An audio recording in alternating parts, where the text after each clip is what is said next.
Hi everyone, I'm Jesse Lynn. And I'm Angela Lynn. Welcome back to another episode of But Where Are You Really From? Today we wanted to talk about LGBT portrayal in the mainstream media, particularly when it comes to some of the newest films and TV shows we've seen, the different portrayals of LGBT people, particularly in a movie by Billy Eichner, Bros, and also the infamous episode in the Sandman where almost everyone turns out to be gay. And I think the fundamental question is there too much LGBT portrayal now, and why do we feel that way? Or why don't we feel that way in certain pieces of media? My perspective is I love all LGBT portrayal. I wish some of the things were written better, but more for me is better. I think that having more visibility in front of more people, even if some of the characters are not that great, is still a good thing. Like if you look at Will and Grace, which is like this like fundamentally gay show that a lot of gay people grew up watching, the characters aren't that great. Grace is basically picture perfect fag hag. Will's like really neurotic. Jack is like the really fairy person, and Karen's like the Republican drunk person. So like the characters are like really fun, but they're also not particularly deep as I remember them. More is like a subjective word here, right? Like more than what we had before is definitely a good thing. In general, having media portray what real life and the real world is actually like is my personal take on like where the sweet spot is. Everyone should feel represented in some way when they watch something on screen. Like it shouldn't just be like, I don't relate at all to these people because no one looks like me, no one acts like me, no one has like a life that has anything to do with my life. That's generally bad media portrayal in my view. So there are plenty of LGBT people in the world, so they should be on screen. That's my general perspective. In terms of if it's too much, I think why we started talking about this topic, as you mentioned, Bros and Sandman are recent examples that jumped out at us. And for me, I just feel like we're in this weird stage of media portrayal in many aspects, actually, not just LGBT, but because this is the topic, we're talking about this community. We're trying to like right the wrong of having them either never be in the cast at all or be portrayed as these one-dimensional characters in the past. We're trying to right that wrong now in Hollywood. In my perspective, it's swinging a little too far because they're just like, hey, we like done this group wrong in the past, so let's just like make everyone gay now. Because Sandman was the one where I was like, what is going on here? I just felt like every character that was introduced was gay. All the main characters except the Sandman himself were like LGBT in some way. The bad guy with the lack of eyeballs guy was gay. Constantine was made into a woman and she was lesbian. The Hurricane Vortex girl was gay. It was like every single character was LGBT in some way. And I was like, hey, I'm happy that you have like strong LGBT characters in here, but do you really need to make every single person, it seems like 80 to 90% of the cast, swing some way other than like heterosexual? It just feels like it was trying to make a point a little too hard, and so it jumped out at me for that reason. It wasn't like, oh, there's like two gay people and I feel uncomfortable. It's like, no, I don't feel uncomfortable. It's just like to the point of what I want media to represent is real life. When I walk around, 80 to 90% of the people I'm surrounded by are not gay, so I just need like a little bit more diversity from that perspective. In swinging it back a little bit is kind of how I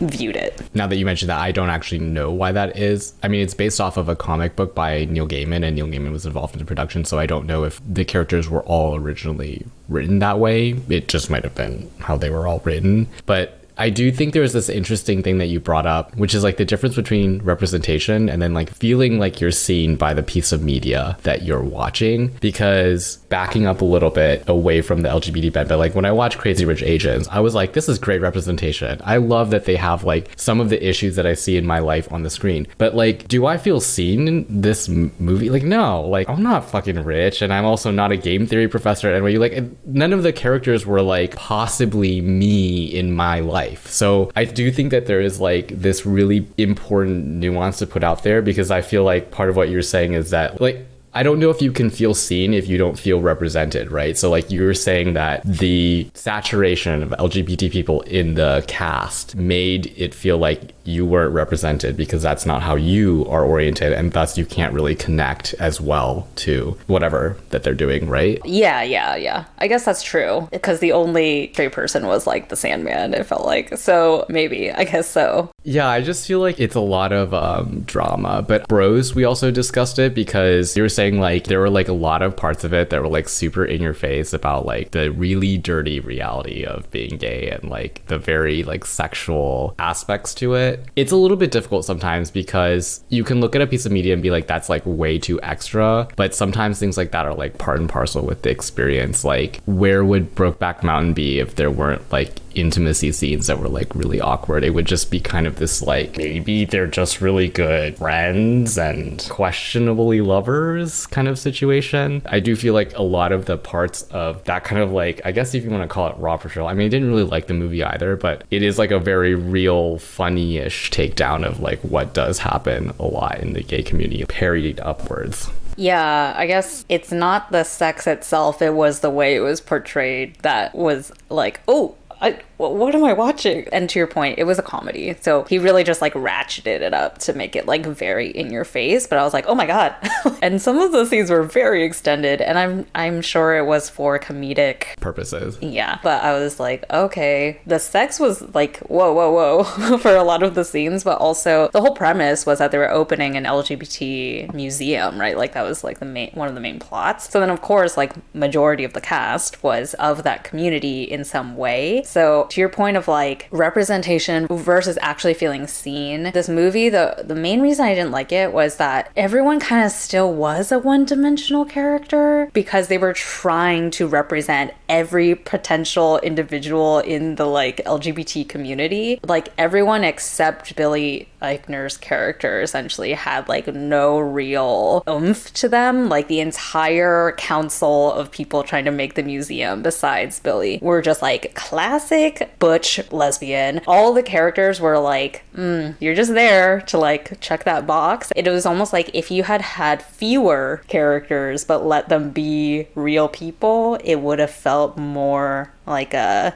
legit movie to me and of like some sort of message in there than trying to just throw every checkbox out there and have them be very shallow. Yeah, I'm not really sure about like how they used some of those characters either, because they're kind of just there to support Billy Eichner's personal development in a way, like a backdrop to that, which is like, again, I didn't particularly like the movie, so I was like not super invested in any of the characters anyways. I do feel like one of the reasons why people are like about the movie is that's the kind of person that Billy Eichner is. Like he did Bill on the Street, so it's like a lot of shock value kind of situation, and I don't know if the intention is to like make people think about why they're uncomfortable, but I definitely did think about why. I was like because a lot of the sex scenes I was like, I don't want to see that. Even I don't want to see this. Like I'm not interested in seeing Billy Eichner in that position. But then I was like, okay, like why? Is it just because like I'm not interested in Billy Eichner, or like I'm like scared to be watching this on an airplane when everyone can see? That's exactly the context. I was watching the movie. I was like, oh my God, don't look at my screen. I don't know. I think it's funny because sometimes it looks a little bit crazy, but then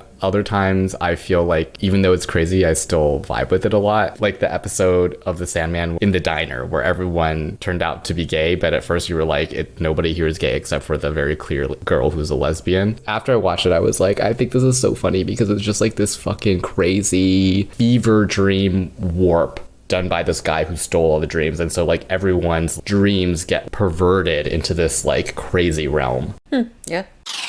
Hey listeners, wondering how you can support us? The biggest way is by increasing our visibility by following us on Instagram at Where Are You From Pod, on TikTok at But Where Are You Really From, subscribing to our YouTube channel under But Where Are You Really From Podcast, rating and reviewing us on Apple Podcasts, and telling your friends. The more people we can get to listen to the show, the more we can continue spotlighting different perspectives and stories. And if you feel so inclined, we're also accepting donations at buymeacoffee.com/whereareyouFrom. Thanks y'all.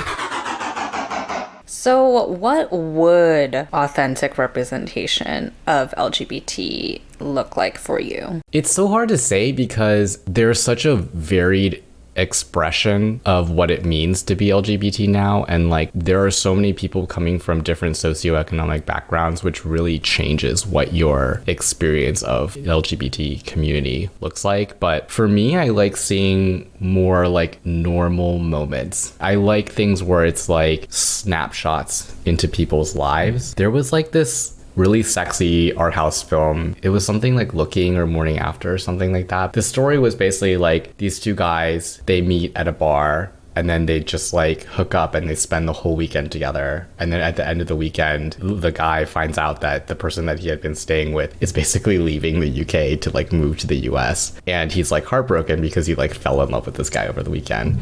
And I'm like, that is like a story that so many people can jive to. Like, especially when I was first going out and sleeping with people, there's this like conflama of like sex and love. And it's like all new. So it feels beautiful and like magical. But then you come and question like, okay, well, like at the end of the day, like we literally just spent like one weekend together and we just had sex together and that was it. But it puts kind of like front and center of like, why did you fall in love so quickly with this person that you just met? And like, what does that even mean given the context of like what time you spent with this person? It takes those like small moments and expands them into these kind of like big questions about like love and attraction and like meaning in your life when it relates to people. Like I like stories like that. And obviously like fun, silly stories are really great too. Like I love watching Will and Grace. I liked watching Fire Island with Joe Kim Booster, which was also more of a comedy. But I would say like gay themed movies that I have like really been interested in are stuff like that. I can totally vibe with what you're saying about just it being about normal life or little normal moments that someone would have in their life, because we talk about everything everywhere all at once all the time. But even though at the meta level that movie is like so wild because it's all these multiverse things, at the core it's about this family that has shit that they're dealing with, just like normal shit, right? A couple that kind of like lost their spark, a mom and daughter who have kind of like a strained relationship, the daughter who happens to be LGBT and kind of like reconciling that with her relationship with her mother, and all these things. They're normal things that like a family might deal with or a couple might deal with, and they just happen to be Asian. The being Asian part is not in your face in the same way as Crazy Rich Asians. That's just who they happen to be. So then sometimes there are little moments of their Asian culture, like the language coming in or the fact that she threw a Lunar New Year party and all these things, but it's just woven in. Everything else is very relatable to almost anyone, regardless of what culture you're in, because it's very human. And for me, when you described the movie that you relate to, I didn't watch that movie, but as you're describing it, I'm like, I can vibe with that, even not being LGBT. The idea of like, do I have way too strong of feelings for somebody because we had an intimate moment or like this spark connection? That's a very human thing. So for me, authentic representation of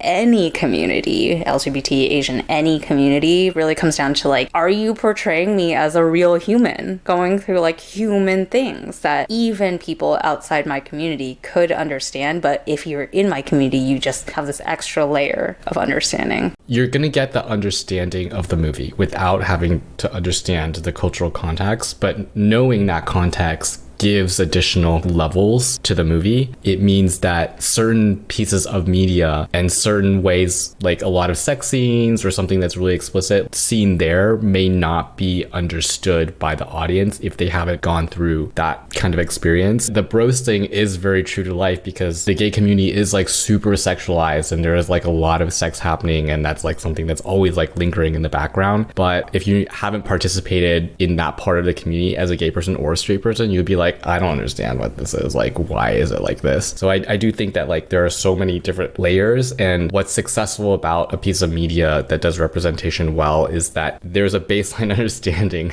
that everyone can get out of the film and they can get some kind of like meaning from it. And then there's like a little bit more on top of that, like behind it, that people who belong to that community can really like vibe with. All right. Well, listeners, we would love to hear from you what your thoughts are, and also hear maybe your favorite gay representation that you've seen in media recently where you were like, wow, I really connected with this story or these characters, or I just found this piece to be like really beautiful. We would love to see and hear more of that. Let us know what you think wherever you're watching this, or if you're listening to this on audio, hop on our social media on Instagram or TikTok, and come back next week because we will have another fresh episode for you then. And until then, 再见, bitches.